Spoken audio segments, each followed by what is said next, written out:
From Thom Hartmann's Daily Take Substack. White nationalism isn't the fringe. It's the future Republicans are building. Senator Schmitt's words show fascism isn't lurking at the edges. It's leading from the center. Published September 9th, 2025. The following is a song inspired by this article.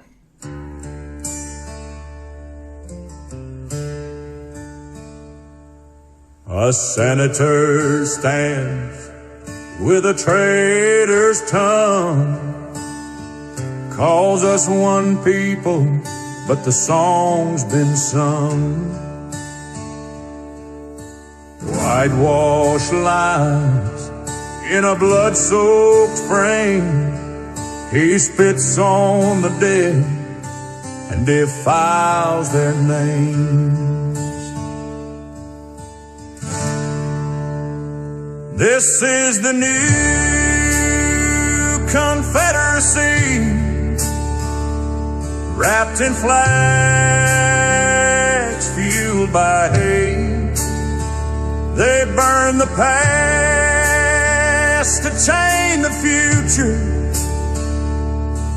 but freedom won't share their fate.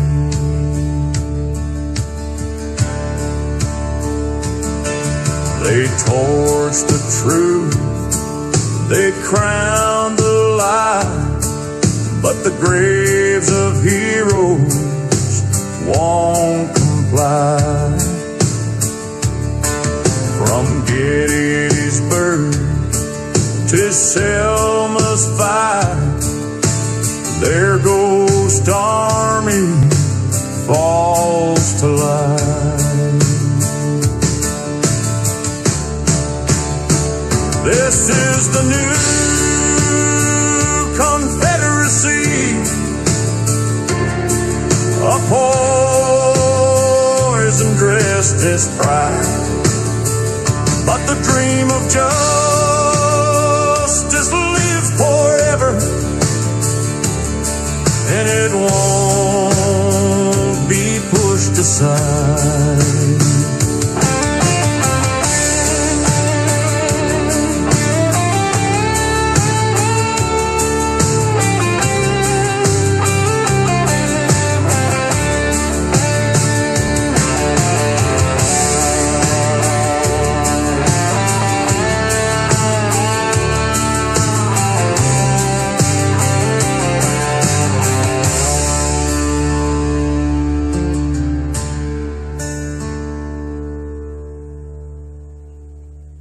Senator Eric Schmitt took the stage at the National Conservatism Conference this past weekend and declared that America is, quote, a nation and a people, end quote. With those 5 words, he threw aside the pluralism that has defined this country since before its founding and embraced an ideology rooted in blood and soil, in exclusion and hierarchy.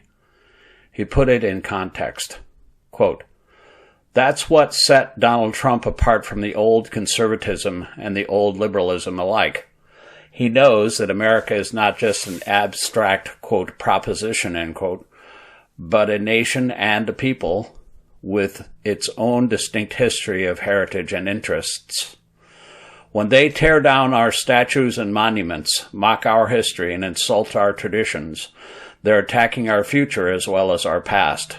By changing the stories we tell about ourselves, they believe they can build a new America with the new myths of a new people.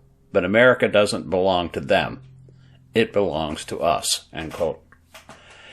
It's not new to hear Republicans peddling this kind of racialized, quote, us versus them, end quote, rhetoric.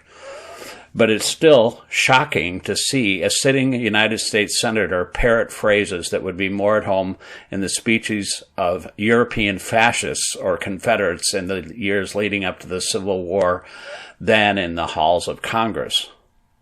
He offered no acknowledgement of the millions of enslaved Africans whose stolen labor helped build this country, no recognition of the generations of immigrants from Asia, Latin America, and Africa who contributed to our prosperity, no admission of the bloody sacrifices of those who fought for civil rights, equality, and inclusion. Instead, he spoke only of a singular people and a singular nation, implicitly white, implicitly Christian, and implicitly obedient to his party's authoritarian vision. This is not some isolated gaffe. It's part of a pattern. At the same moment Schmidt was narrowing the definition of who counts as American, he's chosen as his spokesman Thom Hartmann, who was forced out of Ron DeSantis' presidential campaign after circulating a promotional video featuring Nazi imagery. That a man with such a stain on his record could walk comfortably into the Republican fold today says everything about the party's trajectory. It's no accident, no oversight, no slip. The GOP is nakedly embracing white supremacy and the Confederate neo-fascist ethos. They're not ashamed of it either, as previous generations would have been, speaking in Nixon-esque, quote, law and order, end quote, code. Today, they flaunt it. They want to redefine America itself, not as a democracy where all people are, quote, created equal, end quote, but as a fortress where some people's bloodlines, wealth, and religions entitle them to power while others are cast aside or erased from memory. This assault is not simply rhetorical. The Trump administration has already shown us the template they're using to deconstruct a democratic America and replace it with a whites-only neo-fascist ethno-state. Their racist attacks on the Smithsonian and other national museums weren't about efficiency or budgets. They're about rewriting history, about stripping slavery, segregation, and genocide from the story of America and replacing it with a sanitized myth that glorifies the Confederate ethos and erase the Confederates' victims. They want future generations to walk through Americans' most important cultural institutions and see nothing but Frederick Douglass, Sojourner Truth, Sitting Bull, Cesar Chavez, or Bayard Rustin. They want a nation of children raised on the lie that America was always a white Christian ethno-state, that pluralism and democracy were well-intentioned but impractical mistakes to be corrected. This is how authoritarian regimes always consolidate power. As George Orwell wrote in his novel 1984, which the GOP has apparently adopted as an instruction manual, control the narrative of the past and you control reality of the future. But history refuses to be erased. The graves of the people who fought and died to end slavery and grant civil rights to non-white people and women are still here. The gravestones of black soldiers who charged Confederate lines at Fort Wagner, who bled and died under the Union flag, are still here. The blood of abolitionists lynched by mobs is still in our soil.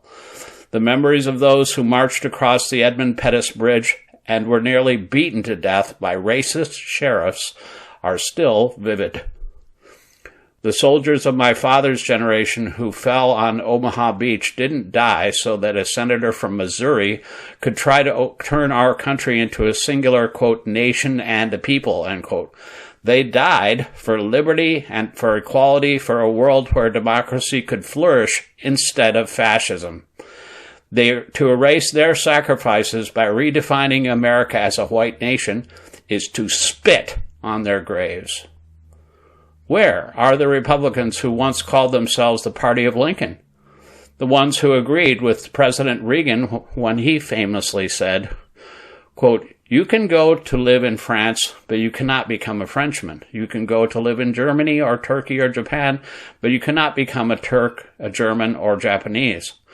But anyone from any corner of the earth can come to live in America and become an American. This, I believe, is one of the most important sources of America's greatness. We lead the world because, unique among nations, we draw our people, our strength from every country and every corner of the world, and by doing so we continually renew and enrich our nation. While other countries cling to the stale past, here in America we breathe life into dreams. We create the future, and the world follows us into tomorrow. Thanks to each wave of new arrivals to this land of opportunity, we're a nation forever young, forever bursting with energy and new ideas, and always on the cutting edge, always leading the world to the next frontier. This quality is vital to our future as a nation. If we ever close the door to new Americans, our leadership in the world would soon be lost." End quote. Lincoln himself declared at Gettysburg that this was a new nation, conceived in liberty and dedicated to the proposition that all men are created equal. He didn't say, quote, "all white men," end quote. He didn't say, quote, "all Christians," end quote. He said all men, a word that at that time encompassed all people. He understood that America's strength was not in its uniformity, but in its aspiration to universality. Have they all been purged from the GOP? Has the last Republican who believes in a multiracial democracy been driven into silence or retirement? Watching today's party leaders, it seems so. The few who whisper their discomfort are drowned out by the roar of those who openly embrace bigotry, authoritarianism, and historical revisionism. The party of Lincoln has become the party of Jefferson Davis and Robert E. Lee, right down to Trump renaming military bases after traitorous Confederate generals and Klan leaders. This is not mere political dispute. It's a struggle for the soul of America. Our choice is between pluralistic democracy that generations of Americans fought and died to protect, or an authoritarian nationalism that dehumanizes millions and threatens to dismantle our most cherished institutions. When Schmidt stands before a crowd and offers them a vision of America as a singular people, he's calling for the death of the American experiment itself. When Republicans bring men like Hartmann into their fold, they're saying right out loud that Nazi imagery and Confederate ideology are no longer disqualifying, but are welcome. When Trump and his administration try to rewrite history in the Smithsonian, they're declaring war on truth itself and on the concepts and ideals that made America a great nation. The outrage is justified because the stakes are existential. A party that embraces white supremacy and fascist ethos cannot coexist with democracy. A nation that allows its museums, its textbooks, its speeches, and its laws to be purged of pluralism cannot endure as a democracy.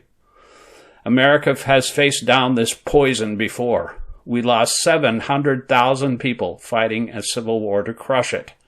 We passed civil rights laws to dismantle its legal scaffolding.